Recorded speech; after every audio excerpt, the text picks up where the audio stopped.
Bwana, ikiwa ni Jumapili ya mwisho katika mwaka 2025.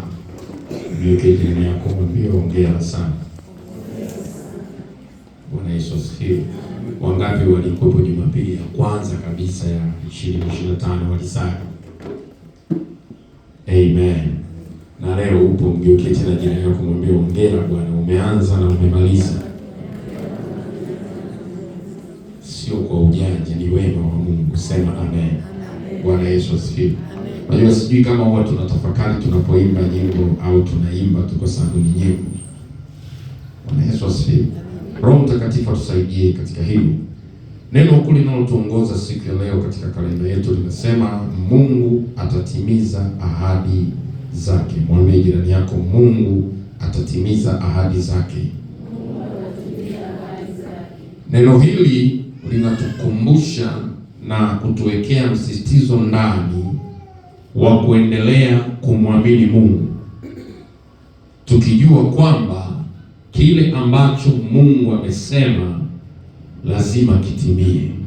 Bwana Yesu asifiwe. Maana yake ahadi ni kitu ambacho anaahidiwa mtu au anaambiwa mtu na kitatekelezwa kwa wakati ambao yule aliyeahidi ataamua kutekeleza. Sasa tunapoambiwa Mungu atatimiza ahadi zake, maana yake neno hili linatutaka tuendelee kuwa majasiri, lakini linatutaka pia tuendelee kujua kwamba Mungu ni mwaminifu kwetu. Haijalishi leo ni tarehe 28. Bwana Yesu asifiwe. Zikiwa zimebaki siku kama 3 hivi ufunge ukurasa wa mwaka huu na ufungue ukurasa mwingine. Haijalishi ni mangapi hayajatimia, lakini tunachotakiwa kujua kwamba Mungu atatimiza ahadi yake. Bwana Yesu asifiwe. Anatuambia katika kile kitabu cha Isaya sura ile ya 40, tumesomewa pale mstari wa 27 mpaka ule wa 31, na mimi nitarudia na tutaangalia mambo machache na tutamshukuru Mungu kwa neno lake. Biblia inasema, mbona unasema Yakobo, mbona unanena Israeli, njia yangu imefichwa, Bwana asione, na hukumu yangu imempita Mungu wangu asiangalie? Je, wewe hukujua,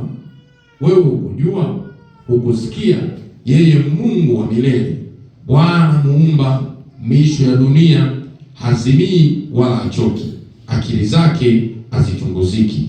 Wapa nguvu wazimiao, humwongezea nguvu yeye asiyekuwa na uwezo.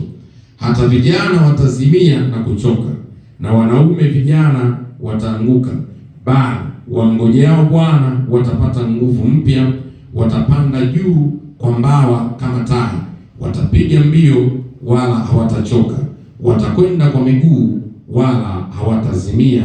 Na Mungu alibariki neno lake. Unaona maneno haya, mwandishi huyu nabii Isaya alikuwa akizungumza na wana wa Israeli, na alikuwa akitaka kuwaonesha juu ya manunguniko ambayo walikuwa nayo na maswali waliokuwa nayo juu ya ahadi ya Mungu katika maisha yao. Tunajua kama wanadamu, Mungu ameahidi vitu vingi sana kupitia neno lake, lakini pia ameahidi mambo mengi kwa mtu binafsi. Wewe binafsi unayo ahadi ya Mungu juu ya maisha yako, lakini pia neno lake limebeba ahadi juu ya maisha yako. Sasa hawa wakiwa uhamishoni, wakiwa katika nchi ya ugeni, wamechukuliwa, wanatawaliwa na taifa jingine. Ule utawala wa mfalme wa Ashuru ulikuwa na nguvu katika maisha yao. Wakaona kana kwamba Mungu amewaacha, wakaona kana kwamba Mungu amewasahau. Inafika tu wanasema Mungu hatuangalii wala Mungu hatutazami. Ndipo Isaya anatuma, anaambiwa nenda kawaambie akili za Mungu hazichunguziki katika jina la Yesu. Sema amen. Lakini pia Mungu ni Mungu wa milele, vikwa nguvu mpya. Maana yake watakao subiri, watakaoendelea kuwa na tumaini kile alichokisema Bwana juu ya maisha yao, ya kwamba siku zinakuja utawala wa mfalme wa Ashuru hautakuwa na nguvu kwenu, mtakuwa huru na kurudi mahali penu. Hilo neno lazima litimie katika jina la Yesu aliye hai. Sema amen. Asubuhi ya leo unatakiwa kutambua kwamba chochote alichoahidi Mungu lazima kitimie. Sababu mbalimbali, na mfano mmojawapo ambao tunauona, aliahidi juu ya ujio wa Yesu Kristo na Yesu akazaliwa. Sema amen. Mstari wa 14 unaona Mungu anaahidi kwa kinywa cha nabii Isaya, anasema tazama, bikira atachukua mimba, atazaa mtoto mwanamume, na jina lake ataitwa Imanueli. Miaka ikaenda, siku zikaenda, ndio unaona hapa katikati wanalalamika, wanasema mbona hii ahadi haitimii? Mbona neno hili halitimii? Mbona Mungu hatuangalii? Mbona kama Mungu ametuacha? Kwamba kile alichosema mbona hatuoni kikitokea, na miaka inazidi kwenda. Bwana Yesu asifiwe. Isaya ametabiri miaka kadhaa. Unakuja kuona kwenye kitabu cha Mathayo sura ile ya kwanza ule mstari wa 22 na 23, anasema linatimia neno la nabii Isaya akisema, tazama, bikira atachukua mimba, atazaa mtoto mwanamume, naye ataitwa Imanueli, yani Mungu pamoja nasi. Ule unabii ukatimia, lile neno likatimia. Kwa hiyo unachotakiwa kutambua, ahadi ya Mungu lazima itimie. Iwe amesema juu ya maisha yako binafsi, iwe amesema juu ya kanisa, iwe amesema juu ya ulimwengu, chochote unachoona Mungu ameahidi lazima kitimie. Kama aliahidi ataleta ukombozi na akaleta, uwe na uhakika na mengine yatatimia. Ikiwa ameahidi kwamba hukumu itakuwepo na wale waliomtumaini watahifadhiwa mahali pazuri, watapelekwa kwenye mji wa baraka, mji wa neema, mji wa starehe, Yerusalemu mpya, uwe na uhakika hiyo ahadi lazima itimie. Bwana Yesu asifiwe. Bwana Yesu asifiwe. Ahadi ya Mungu lazima itimie, haijalishi mazingira ulionayo sasa. Fungua kwenye kile kitabu cha Isaya sura ile ya 55. Isaya 55. Tuone hapo. Bwana Yesu asifiwe. Mungu anapoahidi lazima atimize. Anasema katika kitabu cha Isaya sura ile ya 55, tasoma ule mstari wa 8 mpaka ule wa 12. Anasema hivi, maana mawazo yangu si mawazo yenu, wala njia zangu si njia zenu, asema Bwana. Kwa maana kama vile mbingu zilivyo juu sana kuliko nchi, kadhalika njia zangu zi juu sana kuliko njia zenu, na mawazo yangu kuliko mawazo yenu. Maana kama vile mvua ishukavyo na theluji kutoka mbinguni, wala hairudi huko, bali huinywesha ardhi na kuizalisha na kuchipuza, ndivyo litakavyokuwa neno langu litokalo katika kinywa changu. Halitanirudia bure, bali litatimiza mapenzi yangu, nalo litafanikiwa katika mambo yale niliyolituma. Bwana Yesu asifiwe. Anasikurudi bure, lazima liyatimize mapenzi niliyoliagiza. Kama mimi nimesema, manake nilichotamka lazima kiwe, nilichotamka lazima kitendeke, nilichokisema lazima kitokee, kwa sababu neno likishatoka katika kinywa changu haliwezi kurudi, lazima liyafanye mapenzi niliyoliagiza. Na ninakwambia asubuhi ya leo, hata kama kuna vitu Mungu alisema imefika leo hujaona vikitokea, nataka nikwambie kwa majira ya Bwana lazima yatimie katika jina la Yesu. Maana Mungu amekupa neema na uzima, uwe na uhakika ahadi yake haiondoki kwenye maisha yako. Bwana Yesu asifiwe. Lazima alichokisema kitimie, lazima alichoahidi kitokee kwenye maisha yako. Sijui una ahadi gani mbele za Bwana, Mungu amekuahidi nini, lakini ninachojua mimi kwamba kile alichoahidi lazima kitimie katika jina la Yesu. Sababu ya kwanza kwa nini lazima kitimie, yeye sio mwanadamu. Mwambie jirani yako, Mungu sio mwanadamu. Akiahidi, mgeukie mwambie, akiahidi lazima atimize. Hiyo ni sababu mojawapo kubwa inayofanya tuone kwamba kile ambacho Mungu ameahidi lazima kitokee, kwa sababu yeye sio mwanadamu. Kwa nini sio mwanadamu? Kwa sababu mwanadamu anaweza akaahidi na asitimize. Bwana Yesu asifiwe. Anaweza akatoa ahadi kwa mtu, anaweza akatoa ahadi kanisani, anaweza akatoa ahadi kwa jamii, lakini ile ahadi asiitimize. Huyo ni mwanadamu. Lakini Mungu anapoahidi lazima atimize, kwa sababu anasema yeye sio mwanadamu. Fungua Hesabu sura ile ya 23 ule mstari wa 19, anasema hivi. Hesabu sura ile ya 23 ule mstari wa 19. Kwa nini ahadi ya Mungu lazima itimie, au kwa nini Mungu lazima atimize ahadi zake? Kwa sababu yeye sio mwanadamu. Bwana Yesu asifiwe. Anasema hivi, Mungu si mtu aseme uongo, wala si mwanadamu ajute. Iwapo amesema hata litenda, iwapo amenena hata lifikiza. Huyu anatamka maneno ambapo kinywa chake kilikamatwa na Mungu ali hai. Utakumbuka ni habari ya Baraki na Balaam, ambapo huyu Baraki alimuita Balaam ili aje alaani taifa la Israeli, kwa sababu linakuja mahali pake, linakuja kwenye nchi yake. Kwa hiyo alipomuita huyu mtu aanze kuilaani Israeli, maandiko yanasema badala ya kuilaani Israeli akaitamkia baraka. Huyu jamaa akamwambia, Bwana, nimekuita ulaani watu hawa, kwa nini unawatamkia baraka? Kwa nini unawabariki? Akiwa katika kunena anasema, Mungu si mtu hata aseme uongo, wala sio mwanadamu hata ajute. Iwapo amesema lazima atende, iwapo amenena lazima atimize. Maanake anasema wanadamu wanaweza wakasema lakini ukawa uongo, wanadamu wanaweza wakatamka na baadaye wakajuta, wakagaidi kufanya walichoahidi, lakini Mungu habadiliki katika jina la Yesu ali hai. Kile anachotamka lazima kiwe. Ndio maana anasema katika Isaya, neno linarudi mpaka liyatimize mapenzi, maana mimi sio mwanadamu hata nijute. Kuna watu wewe unawaahidi, unapoona wameenda tofauti unajuta, na jinsi anapokukumbusha ile ahadi unakasirika. Bwana Yesu asifiwe. Si unajua watu tunaahidi kwenye harusi, tunaitwa kwenye kamati, tunaahidi tunakula na kuku. Bwana Yesu asifiwe. Lakini ukianza kukumbushwa sasa, mwambie jirani yako, ukianza kukumbushwa.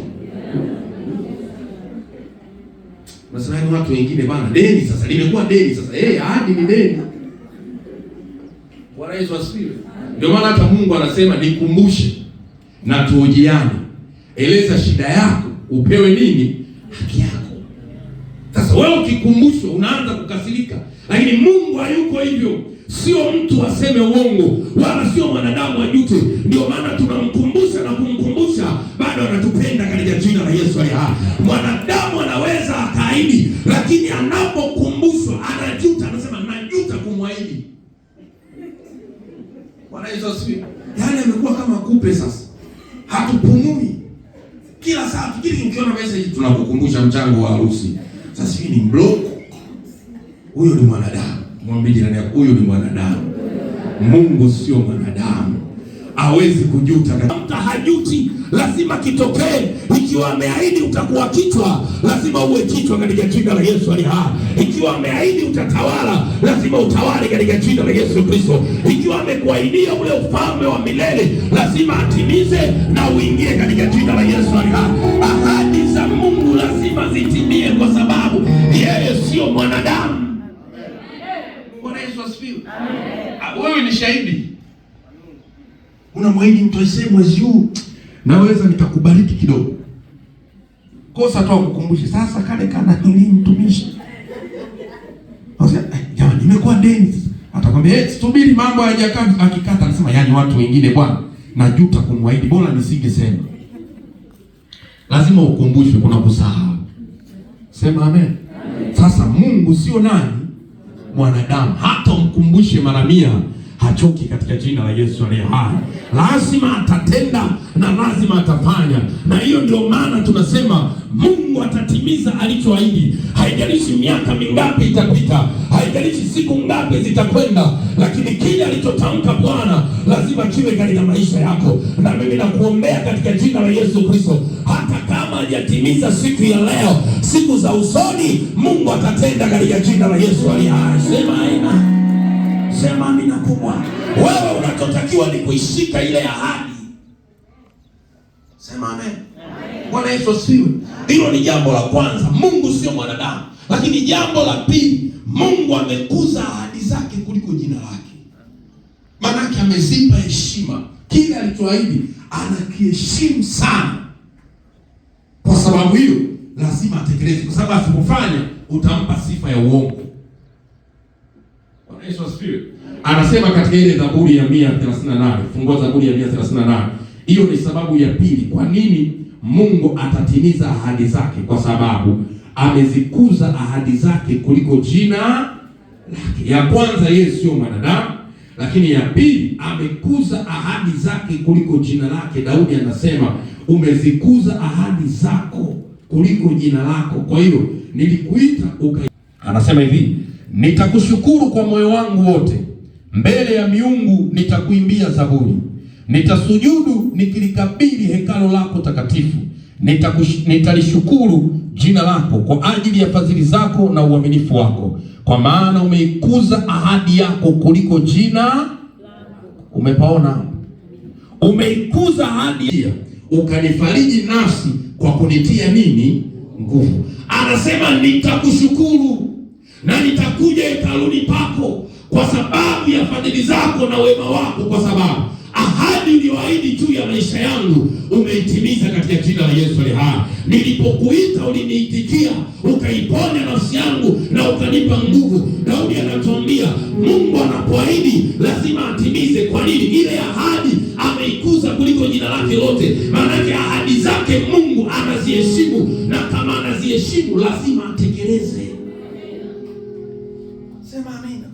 Ndio maana lazima uendelee kuwa na uvumilivu, uendelee kuwa na utulivu. Endelea kutulia ukiamini kwamba Mungu atafanya. Hata kama hajatenda leo, amini Bwana atafanya katika jina la Yesu Kristo. Kuna mambo nimeona Mungu akiyafanya kwenye maisha yangu baada ya miaka 10 kupita. Alisema miaka 10 iliyopita nimeanza kuona yanatokea, na hilo limenitia nguvu na kuona kwamba hata mengine aliyosema, hata mengine aliyozungumza, hata kama leo siyaoni, kesho yatatokea katika jina la Yesu aliye hai. Maana yeye ndiye ambaye amebeba kila kitu cha mwanadamu. Yeye ndiye anajua mwanzo na mwisho wa mwanadamu. Ndio maana Daudi anasema umekuza ahadi zako kuliko jina lako lote. Maana nilipokuita uliniitikia. Ulisema nitakuwa mfalme, nikapitia zoruba, nikakosa kuuawa, lakini siku ilipotimia nimekaa kwenye kiti cha ufalme. Nitaendelea kukushukuru, nitaendelea kukuinua. Ahadi ya Mungu juu ya maisha yako lazima itimie katika jina la Yesu aliye hai. Chochote ambacho amekuahidi Bwana lazima kitatimia. Chochote ambacho amekuahidi Bwana lazima kitatokea kwenye maisha yako. Usiogope wala usifadhaike katika jina la Yesu. Sema amen.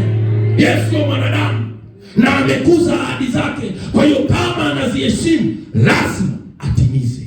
Tunza hiyo ahadi yako Bwana. Bwana Yesu asifiwe. Kwa nini unampa msisitizo huu? Unajua kabisa huyu mwanadamu ni kipengele. Muda wowote atabadilisha wazo. Bwana Yesu asifiwe. Maanake hana heshima na ahadi zake. Asiheshimu.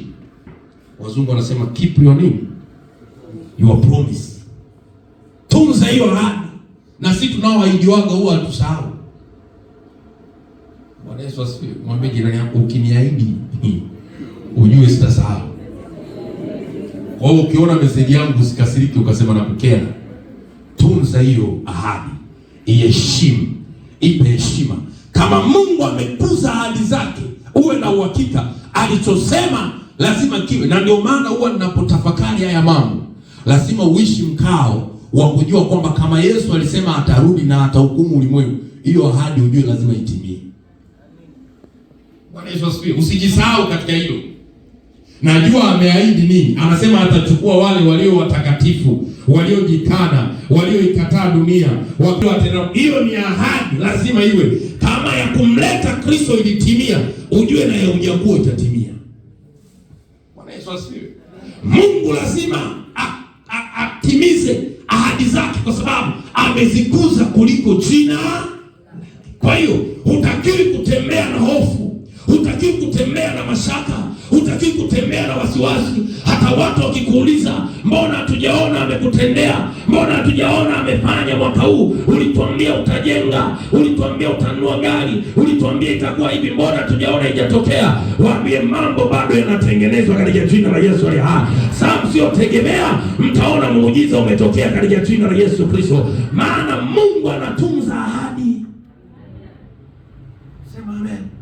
Lazima atimize, lazima atende. Moja ya vitu ambavyo ninavishika sana ni pale Mungu anapotamka jambo juu ya maisha yangu, anapotamka jambo juu ya huduma, anapotamka jambo juu ya kanisa. Huwa ninapenda kuandika, maana ninajua kwa majira yake lazima litimie, kwa sababu Yesu sio mtu ataseme wewe, wala sio mwanadamu, na anaheshimu ahadi zake. Wanadamu akishiba anaweza akaahidi chochote. Bwana Yesu asifiwe. Mwanadamu akiwa na shida anaweza akaahidi chochote. Si wengi wanasema Mungu ukinitendea mshahara wangu wote nakupa. Bwana Yesu asifiwe. Mungu ukinitendea nitapeleka mifuko 30 ya simenti. Mungu anakucheki. Sasa haya bwana. Tata imetiki. Mungu anakuja sasa kale ka simenti. Unajua Mungu mambo mengi sana sasa hivi. Bwana Yesu asifiwe. Kale kama mshahara Mungu, unaona nadaiwa ka kodi. Sasa nikikupa kote baba itakuwaje? Bwana Yesu asifiwe. Huyo ni nani? Ni mwanadamu. Lakini Mungu anaheshimu alichokisema, lazima kio. Ndio maana taifa la Israeli lilikuwa lina mashaka, linajiuliza inakuwaje? Mbona tumeahidiwa mambo mengi? Mbona tumeahidiwa vitu vingi hatuoni? Itakuwaje sana? Ngo nenda kawaambie, wangojeao Bwana watavikwa nguvu mpya, watapanda juu kama tai, watapiga mbio watachoka, wala watazimia katika jina la Yesu aliye hai. Kwa nini? Ndani ya kumgoja Bwana iko neema katika jina la Yesu aliye hai, na kile alichotamka Bwana lazima kitokee kwenye maisha yako. Ninakuombea katika jina la Yesu Kristo, yote aliyoahidi Mungu juu ya maisha yako yakatimizwe katika jina la Yesu aliye hai. Bwana akatende kwako katika jina la Yesu. Sema. Na Mungu ashtushi na mazingira. Yeye anachoangalia ni wakati wake. Kile alichosema majira yakifika lazima kitimie katika jina la Yesu. Sema amina kubwa. Amen. Bwana Yesu asifiwe. Amen. Sasa wengi ndio maana anasema ule mstari wa 31, wangojeao nani? Bwana. Kwa lazima uwe na nini? Na uvumilivu. Bwana Yesu asifiwe. Ndio kija ndani yako mwambie kuwa na subira. Ahadi lazima. Bwana Yesu asifiwe. Kuwa na subira. Mungu lazima atimize ahadi zake. Ilichukua zaidi ya miaka 2000, ilichukua zaidi ya miaka na miaka. Ameanza kumtabiri Yesu Musa. Bwana Yesu asifiwe. Musa anatabiri, anakuja kina Isaya, wanakuja kina Yeremia, wanakuja kina nani, wanatabiri. Anakuja kutokea baada ya miaka. Warumi 4 sura ile 4 mstari wa 20 na 21. Tusome hapo, tunamalizia dakika chache, tusema amen. Warumi sura ile ya 4, kitabu cha Warumi sura ile, waraka 4 mstari wa 20. Tuone anasemaje hapo. Anasema hivi, ule mstari wa 20 anasema hivi, lakini akiona ahadi ya Mungu hakusita kwa kutokuamini, bali alitiwa nguvu kwa imani, akimtukuza Mungu. Mstari wa 21, huku akijua hakika ya kuwa Mungu aweza kufanya yale yaliyoahidi. Huyu ni Ibrahim alipokuwa anamsubiri Isaka. Mungu amemwambia uzao wako utakuwa mwingi kama mchanga wa bahari. Tazama nyota za angani, ndivyo uzao wako utakavyokuwa. Miaka inaenda, siku zinaenda mpaka inafika hatua Sara anaona miaka yake imeenda na hawezi kupata mtoto, hawezi kuzaa. Inabidi amuite Ibrahim, amwambie Bwana, ingia kwa kijakazi, kwa sababu moyo wa mwanadamu unapoona mambo yamechelewa huwa unakosa uvumilivu na kutafuta shortcut. Ndio maana nasema amngojeaye Bwana atavikwa nguvu mpya. Maana yake lazima uwe na subira katika jina la Yesu aliye hai. Jifunze kuwa mvumilivu unapoingoja ahadi ya Bwana. Uvumilivu ni jambo la msingi sana kwenye maisha. Uvumilivu. Muulize jirani yako kama umekana mtu karibu, mwambie mpendwa, una uvumilivu? Mbona unawahi kukata tamaa?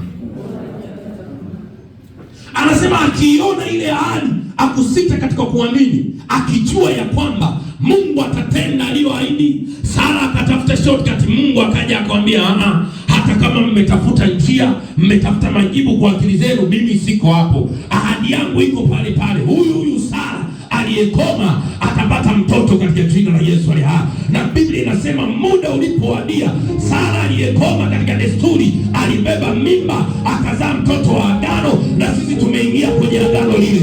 Mungu ni yeye yule jana, leo na hata milele katika jina. Ikiwa alitenda majira yale, hata sasa anaweza kutenda. Anachohitaji ndani ya moyo wako, uwe na uvumilivu katika jina la Yesu aliye hai. Wamngojao Bwana watavikwa nguvu mpya, watapanda juu kama tai. Maana anasema hawatakuwa chini tena, watainuliwa katika jina la Yesu aliye hai. Watatembea, watazimia njiani, wala watachoka. Kwa nini? Kile alichoahidi Bwana lazima kiwe katika jina la Yesu Kristo. Ahadi ya Mungu juu ya maisha yako lazima itimie, mpendwa.